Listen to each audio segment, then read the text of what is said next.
Bharat England match కు కట్టుదిట్టమైన భద్రతా ఏర్పాట్లు చేశామన్నారు రాచకొండ సిపి సుధీర్ బాబు. రేపు ఉదయం 6:30 నుండి ప్రేక్షకులను ఉప్పల్ స్టేడియంలోకి అనుమతిస్తామన్నారు.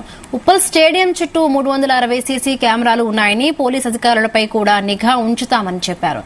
పీక్ అవర్స్ లో మైదానానికి ప్రేక్షకులు వస్తారు కాబట్టి స్టేడియం చుట్టూ ట్రాఫిక్ ఆంక్షలు ఉంటాయని తెలిపారు. 1500 మంది పోలీసులతో మ్యాచ్ కి బందోబస్తు ఏర్పాటు చేశామన్నారు. ఆక్టోపస్ బలగాలు కూడా ఉంటాయని తెలిపారు. 100 షీ టీమ్స్ మఫ్తీలో ఉంటాయన్నారు. స్టేడియంలోకి కెమెరాలు, laptops, bags, cigarettes, helmets, water bottles, pens, power banks, బయట ఫుడ్స్ అనుమతించమని తెలిపారు CP.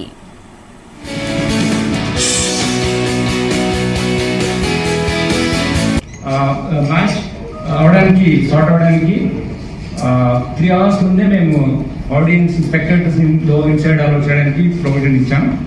So that as 9:30 to 5 o'clock match kabatti, they can come after 6:30.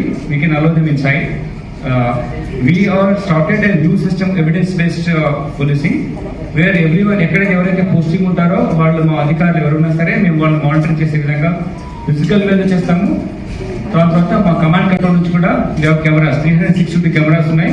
Entire spectators తో పాటు మా అధికారులు పనితీరు కూడా మేము కనెక్షన్ వీక్షిస్తుంటాం.